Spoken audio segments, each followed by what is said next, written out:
Important question of determinant. तो पहला question देखिए, पहला क्वेश्चन बोल रहा है आपसे कि डिटर्मिनेंट निकालना है इस वैल्यू, या आपको एक मैट्रिक्स दे रखा है और कह रहा है मैट्रिक्स का डिटर्मिनेंट निकाल। आपको पहला पता होना चाहिए कि हम कौन सी मैट्रिक्स का डिटर्मिनेंट निकाल सकते हैं। हम केवल उन मैट्रिक्स का डिटर्मिनेंट निकाल सकते हैं जो कि स्क्वायर मैट्रिक्स है, जो कि स्क्वायर मैट्रिक्स है। तो अभी हमारा डिटर्मिनेंट का ऑर्डर क्या है, 2/2।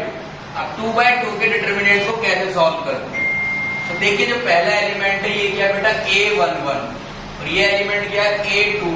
तो जहां पर आपके i और j इनकी वैल्यू अगर सेम रहती है तो उस डायगोनल को कहते हैं प्रिंसिपल डायगोनल। क्या बोलते हैं उसे, प्रिंसिपल डायगोनल। और जहां पे वैल्यू सेम नहीं है उसे बोलते हैं नॉन प्रिंसिपल डायगोनल। तो जब भी हमें 2/2 का डिटर्मिनेंट निकालना होगा कैसे करेंगे, तो पहले प्रिंसिपल डायगोनल में जो एलिमेंट है उनकी multiply minus non principal diagonal में जो एलिमेंट है फिर उनकी मल्टीप्लाई का डिफरेंस लेंगे। क्या लेंगे, उनका डिफरेंस। पहले तो 2 इंटू -1 प्रिंसिपल डायगोनल के एलिमेंट को मल्टीप्लाई कर दिया, माइनस फिर नॉन प्रिंसिपल डायगोनल के एलिमेंट को मल्टीप्लाई कर दिया। तो पहला आया -2, दूसरा है +20। तो आंसर क्या हो गया इसका, 80। तो इस तरीके से हमने कौन सा वाला डिटर्मिनेंट किया, 2/2 का डिटर्मिनेंट कैसे सॉल्व करते हैं। अब देखिए नीचे वाला केस भी 2/2 का है, तो आप पॉज करके एक बार कर सकते हैं। एनसीईआरटी का इंपॉर्टेंट क्वेश्चन है। सबसे पहला प्रिंसिपल डायगोनल को मल्टीप्लाई करेंगे। तो जैसे ही आपने प्रिंसिपल डायगोनल को मल्टीप्लाई किया, x² - x + 1 x + 1 माइनस फिर नॉन प्रिंसिपल डायगोनल को मल्टीप्लाई करिए, x - 1 x + 1। ठीक है। अब ये फॉर्मूला देखिए गौर से, पहले आप सोचेंगे इसकी मल्टीप्लाई कर लेते हैं जी, बहुत लंबा प्रोसेस बैठेगा। आपने एक फॉर्मूला पढ़ा हो a³ + b³ का, क्या होता है formula, a + b bracket a² + b² - ab। ठीक है। अब देखिए यहाँ पे a + b मतलब x + 1, अनदर ब्रैकेट x², 1 को 1 का स्क्वायर भी लिख सकते हैं, और -ab x × 1, that will become x³ - 1 minus x - 1 x + 1, ये हो गया x² - 1, x³ - 1 -x² + 1, -1 से +1 कैंसिल, x³ और x² में से कॉमन आएगा x² और x - 1। आंसर हो गया इसका x² x - 1। तो ये फॉर्मूला इसमें याद रखना है आपको। अगर नहीं भी याद तो डायरेक्ट भी आप मल्टीप्लाई कर सकते हो, जब भी आपका आंसर x³ - 1 ही आएगा। अब देखिए थर्ड क्वेश्चन है हमारा a = 1 2 4 2। ठीक है। रो 1 के एलिमेंट क्या है, 1 2, रो 2 के एलिमेंट क्या है, 4 2। एक हमें मैट्रिक्स गिवन है और हमें ये प्रूव करना है कि 2a = 4 टाइम डिटर्मिनेंट। एक 2a मैट्रिक्स जो हम निकालेंगे, इस तरह के मैट्रिक्स में पहले 2 से मल्टीप्लाई करते हैं, तो मतलब हम एक स्केलर से मल्टीप्लाई कर रहे हैं और वो स्केलर नंबर यहाँ पे क्या है, 2। और जब भी हम किसी कांस्टेंट से या स्केलर से किसी मैट्रिक्स में मल्टीप्लाई करते हैं तो वो हर एक एलिमेंट के साथ मल्टीप्लाई होता है। 2 1 2 2 2 4 2 4 8 एंड 2 ये क्या आ गया आपका, ये आ गया आपका 2a मैट्रिक्स। यहाँ पे 2a मैट्रिक्स आ गया 2 4 8 4। अब इसका डिटर्मिनेंट निकालिए, 2a, ये क्या करा मैंने, 2a का डिटर्मिनेंट क्या होगा, 2 × 4 -8 × 4, 8 - 32। कितना है आंसर इसका, -24। अब आप निकालेंगे 4 टाइम डिटर्मिनेंट a। क्या निकालेंगे, 4 टाइम डिटर्मिनेंट a। उसके लिए सबसे पहले क्या निकालोगे, डिटर्मिनेंट। सबसे पहले क्या निकालेंगे उसके लिए, डिटर्मिनेंट। डिटर्मिनेंट देखिए क्या आएगा बेटा इसका, 1 × 2 -2 × 4, डिटर्मिनेंट आया इसका -6, एंड 4 × डिटर्मिनेंट a कितना हुआ, 4 × -6, ये भी क्या आ गया आपका -24। तो मेन प्रॉब्लम इस क्वेश्चन को सॉल्व करना नहीं है, मेन मुद्दा क्या वो समझिए पहले। यहां से एक आपकी प्रॉपर्टी निकल के आती है, और वो प्रॉपर्टी क्या है?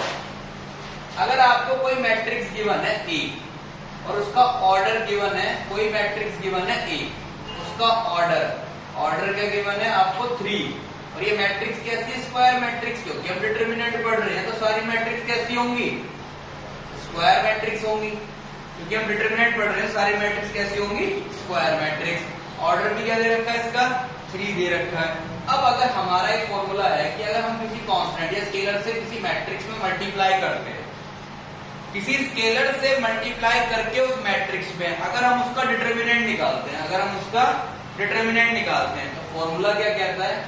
KNE, ये वो कांस्टेंट बाहर आ जाएगा, उसके ऊपर पावर के रूप में क्या आएगा? ऑर्डर।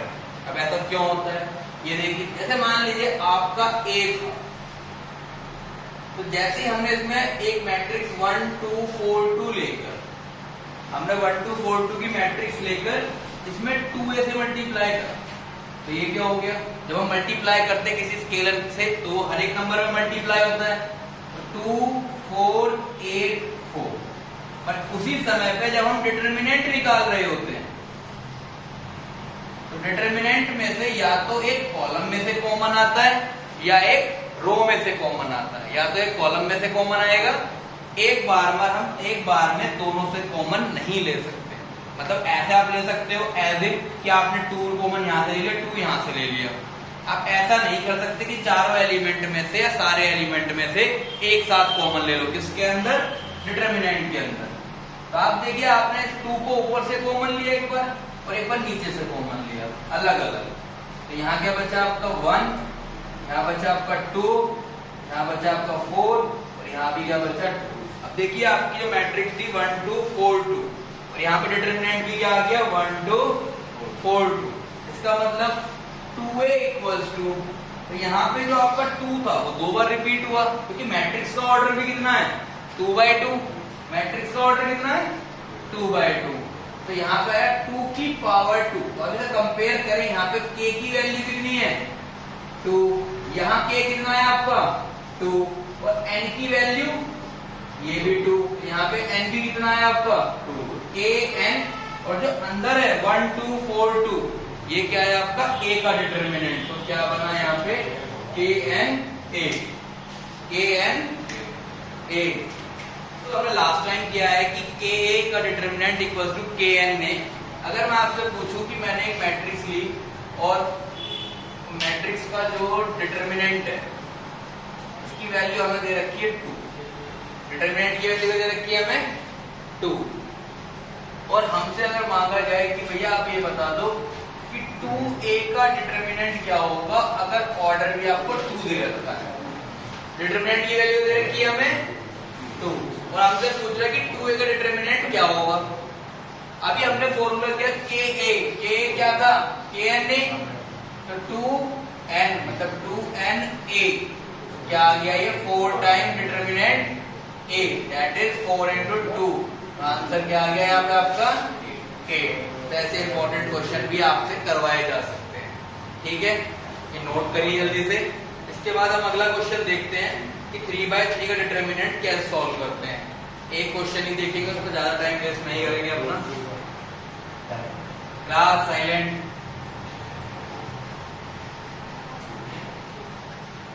1 2 5 1 1 4 -2 -3 -9। तो हम 3/3 का डिटरमिनेंट निकालते हैं बेटा। पहले इसकी वो समझेंगे 3/3 डिटरमिनेंट निकालते कैसे, बिल्कुल बहुत अच्छी तरह समझेंगे। 3/3 के डिटरमिनेंट में कितनी रो कितने कॉलम है पहले ये देखिए। ये R1 R2 R3, कॉलम कितने C1 C2 C3, ठीक है। बेसिकली जब डिटरमिनेंट ओपन करते हैं तो फॉर्मूला क्या होता है उसके साथ। अगर मान लीजिए मैं एक्सपेंड कर रहा हूं, एक्सपेंडिंग अलोंग R1, अगर मैं R1 से एक्सपेंड कर रहा हूं, किससे एक्सपेंड कर रहा हूं R1 से, तो देखिए R1 का पहला एलिमेंट है 1, उसका फॉर्मूला कहता है -1 i + j aij, इसकी स्टार्टिंग होती है, सो है यहाँ पे -1 i + j aij उसके बाद डिटर्मिनेंट, मतलब डिटर्मिनेंट किसका, किसके कोफैक्टर निकालते हैं। क्या निकालते हैं? इसका कोफैक्टर। कोफैक्टर क्या होगा समझिए, इसको ढकिए और इसको ढक दीजिए, ठीक है। माइनर कोफैक्टर की तरह जैसे निकालते हैं, सिंपल वही तरीके से, इसको ढक दीजिए, उसको ढक दीजिए। उसके बाद जैसे आप पहले स्टार्ट कर रहे हो R1 से, R1 का पहला एलिमेंट ये इंडिकेट करता है A11। जब आपने यहाँ AIJ लिख दिया तो पहला एलिमेंट क्या होगा यहाँ पे, आप देखिए पहला element -1 I + j AIJ। AIJ का मतलब पहला एलिमेंट होगा A11। तो इसके अकॉर्डिंग I की वैल्यू पहले केस के लिए क्या होगी 1 और J की वैल्यू क्या होगी 1। कंपेयर करके देख लीजिए। उसके बाद फर्स्ट रो और फर्स्ट कॉलम को हाइड करने के बाद जो 4 एलिमेंट बचेंगे उनका क्या निकाल लेंगे हम, डिटर्मिनेंट। क्या निकालेंगे उनका, डिटर्मिनेंट। देखिए तो -1 I + j मतलब 1 + 1, तो -1 का स्क्वायर क्या होगा प्लस, और यहाँ पे AIJ क्या होगा A11। तो अगली बार में हम डायरेक्ट इसको करते हैं प्लस -1, सेकंड एलिमेंट क्या है A12, I + j का मतलब 1 + 2, क्या हो जाएगा 1 + 2। फिर AIJ का मतलब सेकंड एलिमेंट का नंबर क्या है A12, पुट कर लिया A12। और फर्स्ट रो और सेकंड कॉलम को हाइड कर दीजिए। फर्स्ट रो और सेकंड कॉलम को हाइड करने के बाद जो 4 एलिमेंट बचेंगे उसे क्या बोलेंगे 2, 5, -3, -9। अगली एक्सरसाइज में हम इसी को क्या बोल देते हैं, इसको बोलते हैं माइनर्स।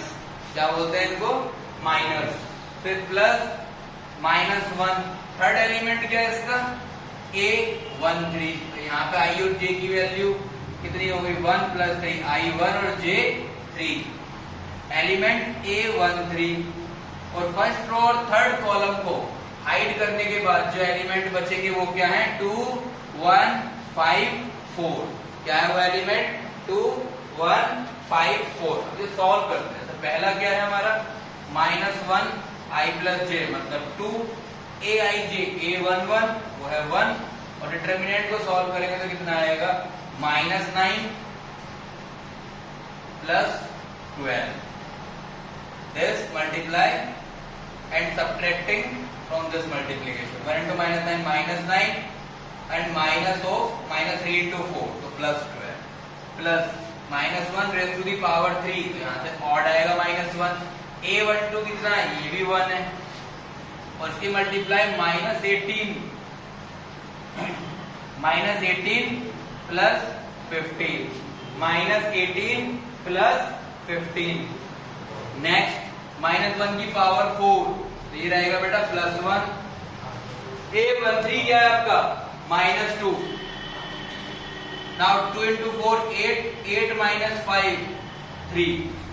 ठीक है, फाइनलाइज करते हैं इस क्वेश्चन को। -1 का स्क्वायर 1, 1 into 1, यहाँ पे आंसर आएगा आपका 3 -1 into 15 -18 हो गया आपका -3। अगेन यहाँ पे -3 मिला, प्लस यहाँ पे क्या देखिए 8 - 5 3 into 2 6, तो -6। 3 + 3 6, 6 - 6, आंसर इज 0। Answer is 0। देखिए जहाँ पे डिटर्मिनेंट की वैल्यू डिटर्मिनेंट के इक्वल है। अब सपोज करिए कि आपने अब तक क्या पढ़ा है कि जब दो मैट्रिक्स आपस में अगर इक्वल होते तो आप सिंपल क्या कहते जी x हो गया 6 के इक्वल, x हो गया 6, काम खत्म, हमारा तो आंसर आ गया। यही तो बात रहती है कि अगर दो मैट्रिक्स इक्वल होते तो मैट्रिक्स इक्वल कैसे होते हैं, अगर उनके ऑर्डर इक्वल हो तो कॉरेस्पॉन्डिंग एलिमेंट इक्वल हो, तो आप बोलते थे ये भी 2 ये 18 सेम है, x की वैल्यू 6 हो, बात खत्म, इसके अलावा कुछ नहीं पता। लेकिन जब तो डिटर्मिनेंट इक्वल होते हैं तो पहले हम उसे सॉल्व करते हैं, उसके बाद उसकी वैल्यू निकालते हैं। तो दोनों को सॉल्व करेंगे तो ये कितना आएगा, देखिए x² - 36 = 36 - 36, ये कैंसिल आउट हो गया। x² = 36, स्क्वायर हटाएंगे तो उधर क्या आता है प्लस माइनस के साथ रूट, x की वैल्यू क्या हो गई है +6। ये इसका आंसर है। तो याद रखिएगा मैट्रिक्स जैसे सॉल्व होती है इक्वल मैट्रिक्स, डिटर्मिनेंट वैसे सॉल्व नहीं होते। पहले आप डिटर्मिनेंट को पूरा सॉल्व करोगे तब वहां पे आप x की वैल्यू को निकालेंगे। ठीक है जी। इसके बाद देखिए अगला टॉपिक क्या डिटर्मिनेंट का जो एनसीईआरटी से हम पढ़ पा रहे हैं वो है एरिया ऑफ ट्रायंगल।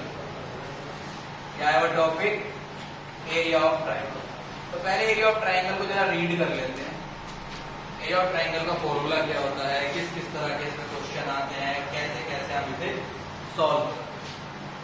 तो अब तक हमने अपनी पिछली क्लास में पढ़ा था area equals to 1/2 x1 y2 minus y3 plus x2 y3 minus y1 plus x3 y1 minus y2। Area of triangle था जब हमें कोऑर्डिनेट गिवन होते थे ट्राइंगल की।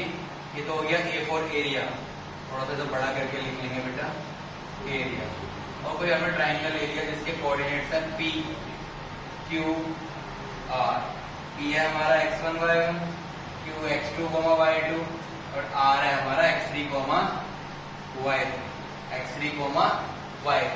और जब हम एरिया निकालते हैं डिटरमिनेंट की हेल्प से, तो फॉर्मूला क्या होता है उसका 1/2 आपके तीनों coordinate x1 y1, x2 y2, x3 y3 और लास्ट वाले को 1 1 1 क्या डाल देते हैं 1 1 1 यूनिट बना देते हैं सिंपल। तो x1 y1, x2 y2, x3 y3 1 1 1। अब एक बात याद रखिए कि कभी भी आप एरिया ऑफ ट्राइंगल निकाल रहे हो तो कभी भी एरिया ऑफ ट्राइंगल निकालते वक्त we take only absolute value of determinant. ठीक है, हम डिटरमिनेंट की केवल एब्सोल्यूट वैल्यू लेंगे, क्योंकि अगर डिटरमिनेंट की वैल्यू नेगेटिव आती है, वो एरिया को डिस्क्राइब कर रहा है, तो एरिया भी क्या हो जाएगा नेगेटिव, और एरिया कभी भी नेगेटिव नहीं होता। तो ये बात ध्यान रखनी है कि एरिया कभी नेगेटिव नहीं होता। तो अगर नेगेटिव आंसर आता भी है तो हम उसे एब्सोल्यूट मतलब क्या बना लेंगे, उसे पॉजिटिव बना लेंगे। ठीक है, मान लीजिए कि आपके डिटरमिनेंट की वैल्यू -6 आई, तो एरिया लिखते समय उसे क्या लिखेंगे हम +6। क्या लिखेंगे उसे +6। एक पार्ट हमारा ये हो गया कि जहाँ पे हमें डिटरमिनेंट कैसे निकालना है अगर हमें तीनों कोऑर्डिनेट गिवन है। तीनों कोऑर्डिनेट गिवन है, डिटरमिनेंट कैसे निकालना है। अब इसी के ऊपर एक क्वेश्चन लेते हैं हम जरा, तो देखिए find the area of triangle. NCERT के फर्स्ट का थर्ड पार्ट ले रहे हैं, थोड़ा सा हार्ड भी है। हमने P लिया -2, -3, Q लिया 3, 2 और R क्या लिया हमने -1, -1। ये PQR ले लिया हमने कोऑर्डिनेट। तो ये हो गया बेटा कि हमारा x1, y1, ये हो गया x2 y2 और ये हो गया हमारा x3 y। सबसे पहले जो एरिया का फॉर्मूला था उसे एक बार फिर से रिपीट कर लीजिए। तो x1 y1, x2 y2, x3 y3 1 1 1। ये वैल्यूज डालनी, साथ के साथ लिखते चलिए, नोट करते चलिए, पॉज करके सॉल्व कर लीजिए, फिर बाद में चेक कर लीजिए। तो x1 -2 -3, x2 y2 3 2 -1 -8 और लास्ट कॉलम 1 1 1। आप इसे सॉल्व करें तो सॉल्व किसी भी तरीके से कर सकते हैं। देखिए पहले हमने डिटरमिनेंट को सॉल्व किया था, तो हमने किया था एक्सपेंड अलोंग R1, क्योंकि हम एक सीरीज कर रहे हैं, जल्दी जल्दी चैप्टर को खत्म करें इंपॉर्टेंट क्वेश्चन सॉल्व करके। और बेसिकली अगर आप चाहें तो डिटरमिनेंट को 6 तरीके से सॉल्व कर सकते हैं, R1 R2 R3 C1 C2 C3। हम उस कॉलम या उस रो से सॉल्व करते हैं जहाँ पे मैक्सिमम नंबर ऑफ जीरोज होते हैं। और अगर ऐसा नहीं है तो आप पहले रो से या पहले कॉलम से या किसी भी रो कॉलम से सॉल्व कर सकते हैं, इसमें कोई भी आपकी बाध्यता नहीं है। हमने फॉर्मूला देखा था -1 I + j। तो अगर आप R1 और R3 C1 और C3 से स्टार्ट करते हो तो साइन क्या जाता है प्लस माइनस प्लस। लेकिन अगर R2 और C2 से करते हो तो साइन क्या आता है माइनस प्लस माइनस। तो ये याद रखना, जब हम और क्वेश्चन करेंगे जब चैप्टर खत्म करने के बाद, तो इंपॉर्टेंट क्वेश्चन में हर तरीके से 6 के 6 तरीके से एक क्वेश्चन को खत्म करें। तो 1/2 के बाद देखिए क्या है इसके अंदर। अब हम इसे सॉल्व करते हैं। यहाँ पे तो एक भी जीरो नहीं है, तो आप किसी भी कॉलम में किसी भी रो से सॉल्व कर सकते हैं। अभी मैंने आपको एक बात कही कि जब हम कॉलम 2 या R2 से करते हैं तो साइन क्या रहते हैं हमारे माइनस प्लस माइनस। तो अगर हम इसे रो 2 से सॉल्व करें, रो 2 से अगर इसे एक्सपेंड करते हैं तो पहला एलिमेंट क्या है इसका 3, पहला एलिमेंट क्या है 3। लेकिन मैंने क्या बोला था कि उसके साथ साइन क्या आएगा माइनस। पहला किससे स्टार्ट होगा माइनस से, जैसे हमने R1 से शुरू किया था तो पहला क्या लिया था प्लस, फिर उसके बाद प्लस क्यों लिया था कि वहां पे -1 की पावर i प्लस जे आ रहा था। i प्लस जे का मतलब कि उसकी पोजीशन क्या है, तो पहले एलिमेंट की पोजीशन यहाँ पे होती है A11 और यहाँ पे क्या होती है वो position A21 and 2 + 1 is odd, और -1 की पावर 3 क्या हो जाएगा -1, ठीक है। -1 की पावर ऑड, आंसर क्या आएगा -1। तो जो कि यहाँ पे 3 है तो इसके साथ क्या आएगा -3। अब इसको और इसको कवर कर लीजिए क्योंकि 2 1 पे आ रहा है, तो सेकंड रो और फर्स्ट कॉलम को कवर करके एलिमेंट क्या बचेंगे -3 -8 1 1, पहला माइनस दूसरा प्लस, कि -1 की पावर क्या आएगा 2 + 2, सेकंड एलिमेंट क्या है A22, तो -1 की पावर क्या आएगा यहाँ पे 2 + 2। इतना याद भी नहीं रखते तो सिंपल याद रखिए माइनस प्लस माइनस, इसके साथ प्लस आ गया, फिर डिटरमिनेंट लगाते हैं सेकंड रो सेकंड कॉलम, तो -2 -1 1 1, नाउ -1 कि पहला माइनस फिर प्लस फिर माइनस, फिर डिटरमिनेंट इसे कवर कर लीजिए, तो -2 -1 -3 -8, ठीक है जी, -2 -3 -1 -8, तो 1/2 -3 इंटू -3 + 8 +2 -2 + 1 -1 16 -3, ठीक है। दोबारा एक बार क्रॉस चेक करिए, -3 × 1 -3, फिर बीच में क्या आता है माइनस, और -8 × 1 -8, तो माइनस माइनस प्लस 8, तो डायरेक्ट हमने लिख दिया -3 + 8 +2 -2 × 1 -2 -1 × 1 +1 देन -1, ये हो गया 16 -3, क्योंकि -1 × -3 3 आएगा और बीच में साइन क्या होता है माइनस, तो 1/2, ठीक है, 1/2 -3 × 5 +2 × -1 -1 × 13, तो 1/2 -15 -2 -13, ठीक है जी, -15 -2 -13, ओवरऑल सॉल्व करोगे तो आंसर -15 आएगा, बट एरिया नेगेटिव नहीं होता तो इसका एरिया क्या हो जाएगा 15 स्क्वायर यूनिट। लास्ट क्वेश्चन हमने क्या किया था, एरिया आया -15, इसे क्या कर लिया एब्सोल्यूट में 15 स्क्वायर यूनिट, ठीक है जी। मेरा विदाउट वेस्टिंग द टाइम अब करते हैं कि कोलिनियर कैसे प्रूव करते हैं, अगर आपको कोऑर्डिनेट गिवन है, ठीक है, तो कोऑर्डिनेट गिवन है तो कोलिनियर कैसे प्रूव करेंगे। तो कोलिनियर के लिए हमेशा से याद रखना एरिया ऑफ ट्राइंगल क्या होता है, एरिया ऑफ ट्राइंगल होता है 0, एरिया ऑफ ट्राइंगल 0, मतलब एरिया ऑफ ट्राइंगल क्या 1/2 x1 y1 x2 y2 x3 y3 1 1 1 that is equal to 0। Put करते हैं value 1/2 x1 a b + c b c + a c a + b, तो 1 1 1। अब हमें इसे 0 प्रूफ करना है, मतलब इस पूरे डिटरमिनेंट की वैल्यू इसके इक्वल लेकर आना है, 0 के इक्वल लेकर, किसके इक्वल लाना है 0 के इक्वल, तो ये कोलिनियर होगा। एक बात समझिए कि अगर हमारा प्रॉपर्टीज वाला पार्ट ना कटा होता तो ये क्वेश्चन 1 मिनट का भी नहीं था, 1 सेकंड का भी नहीं था, बहुत जल्दी सॉल्व हो जाता। कैसे, अगर आप C1 और C2 को ऐड कर लें, ठीक है, आप ऑपरेशन लगाते कि C1 में C1 + C2, क्या ऑपरेशन लगाते C1 में C1 + C2, और इसे ऐड करिए, ये भी A + B + C, ये भी A + B + C, और ये भी क्या होगा A + B + C, तो पूरा कॉलम 1 कैसे बन जाता A + B + C, A + B + C, A + B + C। अब मुझे बताइए क्या पूरा कॉलम 1 प्रोपोर्शन में है कॉलम 3 के साथ,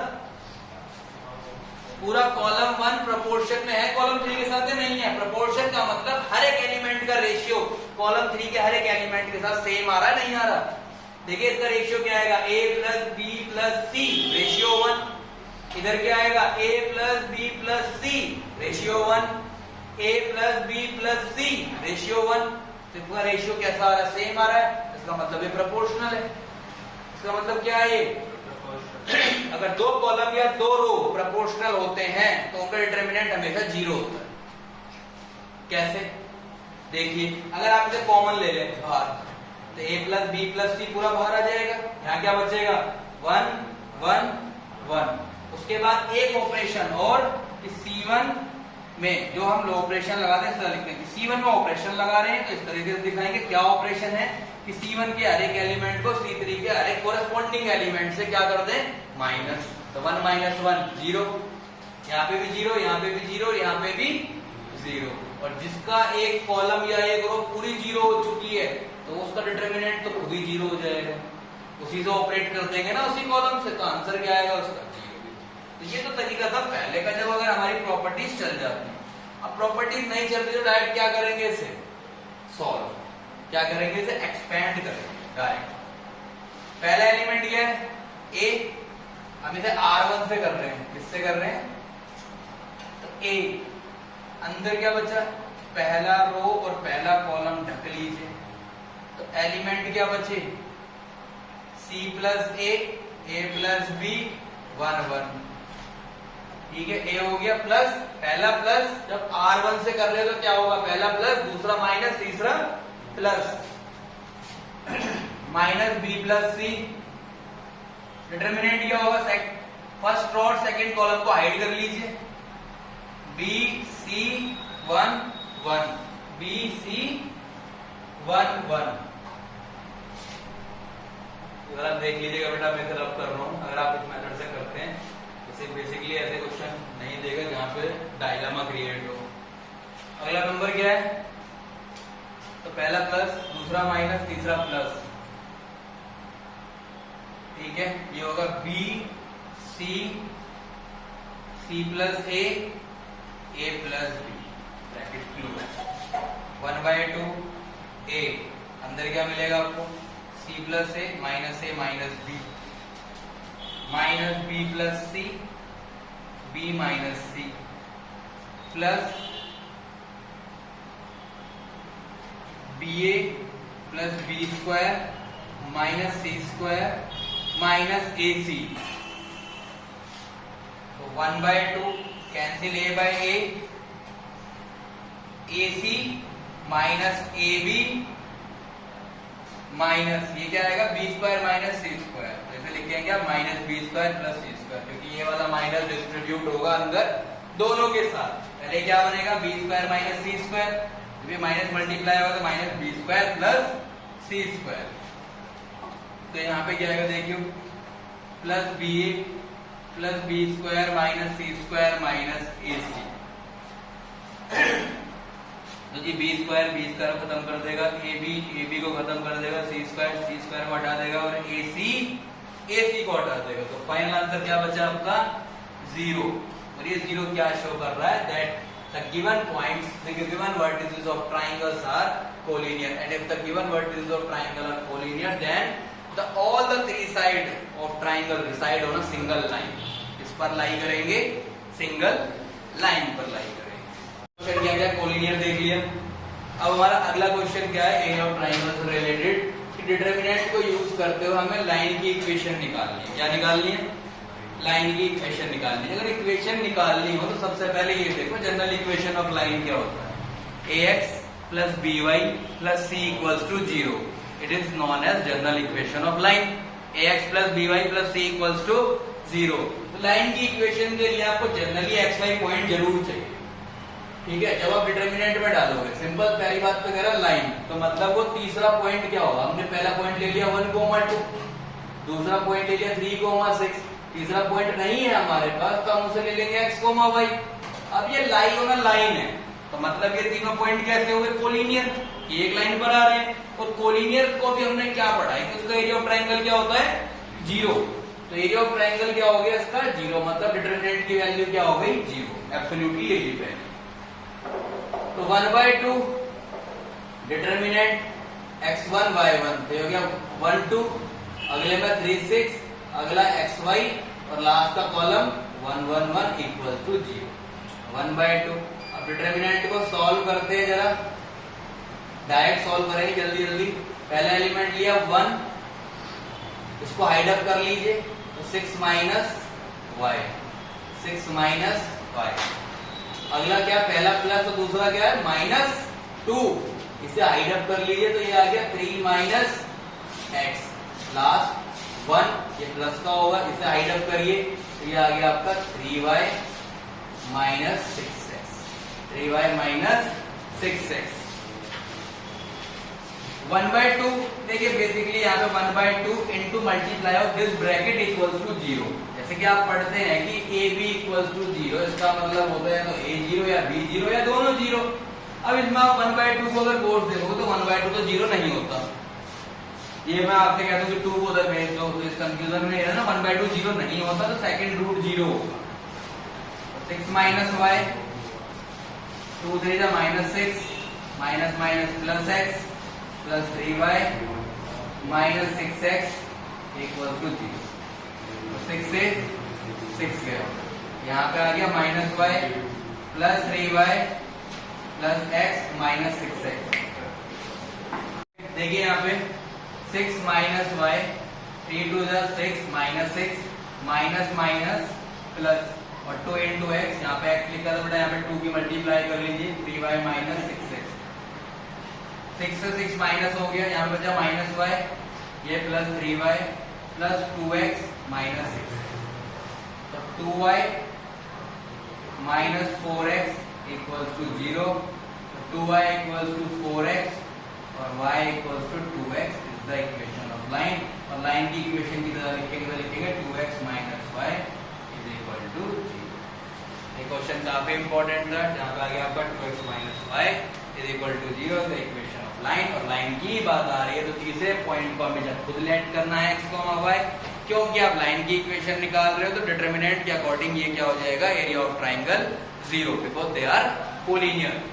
अगला क्वेश्चन क्या है, जहाँ पे फिफ्थ क्वेश्चन आपके एनसीईआरटी का 4.2 का एरिया हमें गिवन है 35 स्क्वायर यूनिट। हमें बेटा इसके तीनों पॉइंट गिवन है, ट्राइंगल की जो तीनों वर्टिसेस होंगी।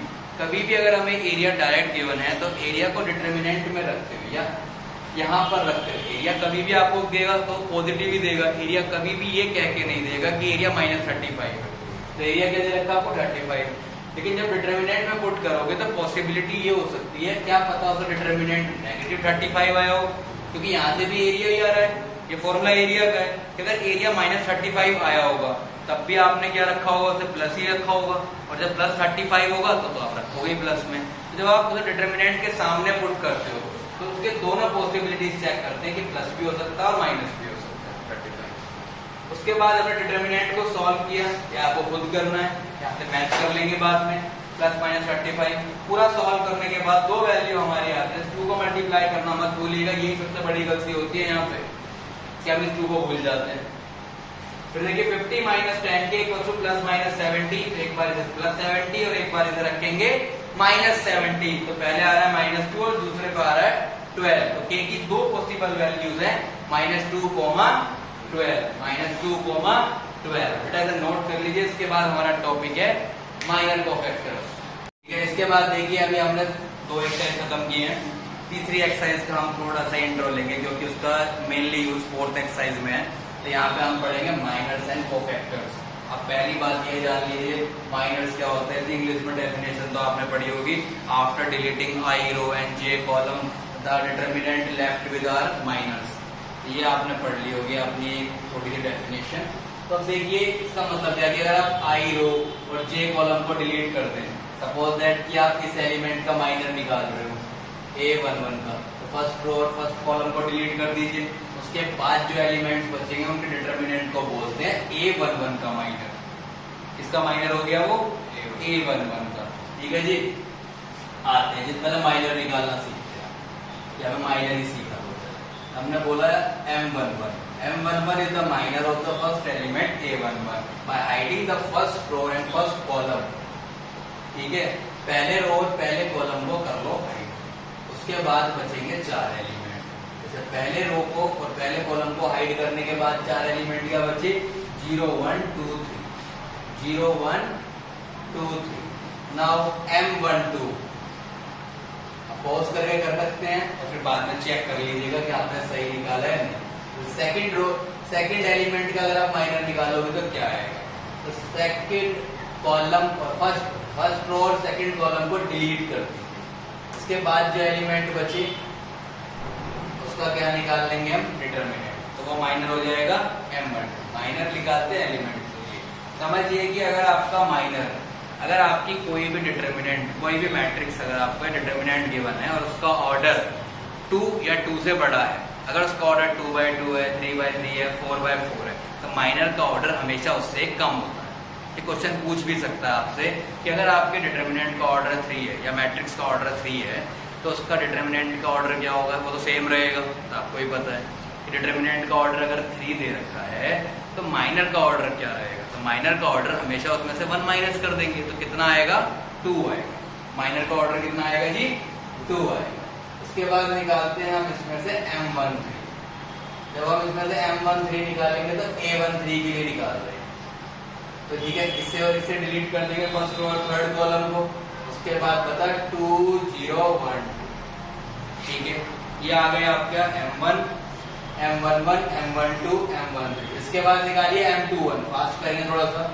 सेकंड रो और फर्स्ट कॉलम को हाइड कर दीजिए, उसके बाद बचेगा 3 8 2 3। M22 M23, थोड़ा वीडियो फास्ट करके देख लीजिएगा बेटा। M2 31 32, पॉज करके पहले इनकी वैल्यूज निकाल लीजिए यहाँ तक, ठीक है, थोड़ा टाइम वेस्ट होता है इसलिए हमने पहले लिख लिया था। तो देखिए M11 जब हम निकालेंगे डिटरमिनेंट क्या होगा, 0 - 2, M11 की वैल्यू -2, 12 की 6 - 2, 6 - 1 सॉरी 5, यहाँ पर आएगा 4 2 1 9 - 16 - 7 5 3 15 15 - 8 again 7 10 - 3 that is 7 3 1 3 minus 0 3 5 - 16 -11 और 5 - 6 -6। तो ये आ गए हमारे सारे माइनर्स। क्या है ये हमारे माइनर्स। इसके बाद हम निकालते हैं एडजॉइंट। एडजॉइंट अगली एक्सरसाइज में पहले कोफैक्टर्स कर लेंगे फिर एडजॉइंट पे जाएंगे। एक सीरीज ब्रेक हो गई, पहले कोफैक्टर्स आना था उसके बाद एडजॉइंट आता है। एडजॉइंट डिपेंड करता है कोफैक्टर्स पे, तो पहले कोफैक्टर्स पढ़ेंगे। कोफैक्टर डायरेक्टली लिंक्ड है किसके साथ, माइनर्स के साथ।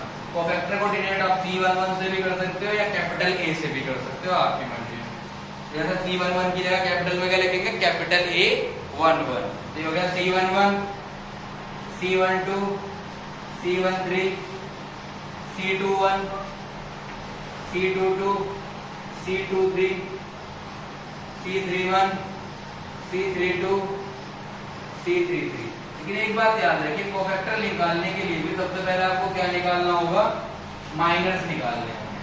क्या निकालने पड़ेंगे इसके लिए, माइनर्स निकालने पड़ेंगे। माइनर निकालने के बाद आप केवल उन पोजीशंस के साइन चेंज करोगे जहां पर जो आपके पोजीशन ये 1 2 आ रही है, इनका सम ओड आ रहा होगा, पर साइन चेंज करेंगे जहां पे इनके सबस्क्रिप्ट का सम क्या आ रहा होगा, पोजीशन का ऑड, वहां पर ही। या ऐसे एक ऐसे भी डिनोट करते हैं इनके जहां पे पॉइंट्स लग रहे हो, एक काजू कतरी की तरह बन जाता है ये, ठीक है। अब इसके साइन कहां पे चेंज है देखो। पहले सारी वैल्यूज को एज इट इज लिख लो, -2 5 4 -7 -7 7 7, नेक्स्ट 3 -11 और -6।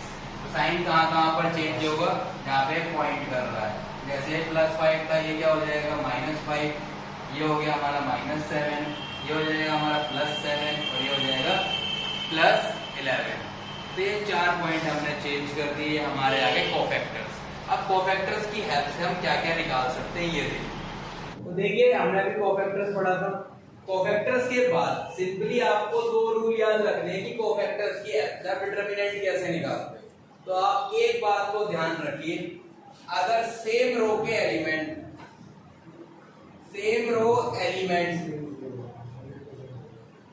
multiplied by same row cofactor, multiplied by same row cofactors, and adding them is equal to determinant. ये आपको फॉर्मूला याद रखना है, पर ज्यादा डेफिनेशन के चक्कर में नहीं पड़ा करते। अपना फॉर्मूला याद रखना है कि सेम रो के एलिमेंट जब मल्टीप्लाइड होंगे सेम रो के कोफैक्टर के साथ और उन्हें ऐड कर दिया जाए तो क्या मिलेगा आपको? डिटर्मिनेंट की वैल्यू मिलेगी। किसकी वैल्यू मिलेगी? डिटर्मिनेंट की वैल्यू। जबकि एनसीईआरटी का क्वेश्चन में साफ ये बात कही गई है, using cofactor of second row. कौन सी रो के कोफैक्टर यूज करने हैं? Second row. अभी मैंने क्या बोला? सेम रो का एलिमेंट। तो एलिमेंट क्या है सेकंड रो का? अगर हम सेकंड रो को लेके चल रहे हैं, किसको लेके चले? Second row. सेकंड रो का एलिमेंट क्या है? 2 और उसका कोफैक्टर क्या है? -7। कोफैक्टर क्या है? प्लस ये क्या लिखा था? Adding them, multiply and add. अगला एलिमेंट क्या है? 0। 0 into 7, 0 into 7 plus 1 into 7, 1 into 7। आप देखिए आपका आंसर क्या आता है? -14 प्लस 0 प्लस 7। आंसर क्या आ गया आपका? -7। आप चेक भी कर सकते हैं, जो आपको डिटर्मिनेंट दे रखा था उसकी वैल्यू क्या होगी? 5, 0 - 2 -3, 6 - 1 plus 8, 4, 5 to -10, 6 - 1 5, 5 3 15 plus 32, 2 into minus. एक सेकेंड बेटा, यहाँ पे कोफैक्टर्स की वैल्यू लेनी थी, कोफैक्टर्स की। हमने यहाँ पे माइनर की वैल्यू को पुट कर लिया है, सही कर लीजिए। 2 इंटू प्लस 7 तो ये हो गया +14। 0 इंटू 7 0 ही रहेगा और वहां पर उसकी वैल्यू यहाँ भी 7 है और यहाँ क्या है? -7। तो इसे सही कर लीजिएगा, यहाँ -7 वैल्यू आएगी। तो 14 - 7 विल बिकम 7। और अगर हम इसे चेक कर लेते हैं लास्ट में तो हमें पता चल जाता है कि हमने कोई गलती की है नहीं की। बेसिकली ऐसी कोई ज्यादा नहीं की। मेरे सामने ये माइनस ही पहले लिखे थे तो मैंने माइनस की वैल्यू को ही यहाँ पे डाल दिया। आपको कौन सी वैल्यूज के साथ खेलना है? यहाँ पे कोफैक्टर्स के साथ, ये याद रखना। तो लिखते कैसे हैं? जैसे A11 C11 plus A12 C12 plus A13 C13। जैसे आपने ना बेटा यहाँ पे रो के लिए काम करा है, अब सेम यहाँ पे बात कॉलम के लिए भी सही फिट बैठती है। Same column element upon into same column cofactor. ठीक है, चाहे आप रो में करें या कॉलम से एक्सपेंड करें, वैल्यू आपको डिटरमिनेंट की मिल जाएगी। अगर आप C1 से एक्सपेंड करते हो तो एलिमेंट भी C1 के लेने हैं, एलिमेंट भी C1 के और कोफैक्टर भी C1 के लोगे। समझ गए जी बात? तो देखिए A11 into C11, अगर सेम रो के एलिमेंट को सेम कोफैक्टर से ही मल्टीप्लाई करोगे तो डिटरमिनेंट मिलेगा। लेकिन अब दूसरी बात क्या होती है इसमें कि रो के एलिमेंट तो आपने ले लिए R1 के और कोफैक्टर ले लिया आपने R2 के। ठीक है, इफ रो, हमने ली रो यहाँ पे फर्स्ट रो, ठीक है, और कोफैक्टर कहां से लिए? कोफैक्टर लिए सेकंड रो। कोफैक्टर किसके लिए? सेकंड रो के। भैया रो ले लिया हमने फर्स्ट रो, मतलब एलिमेंट तो लिए फर्स्ट रो के और कोफैक्टर लिए सेकंड रो के। अब ये देखिए सबसे पहले फर्स्ट रो के एलिमेंट है क्या क्या? फर्स्ट रो के एलिमेंट है 5 3 8 और कोफैक्टर क्या है सेकंड रो के? सेकंड रो के कोफैक्टर क्या है? 7 7 -7, ये दे रखे।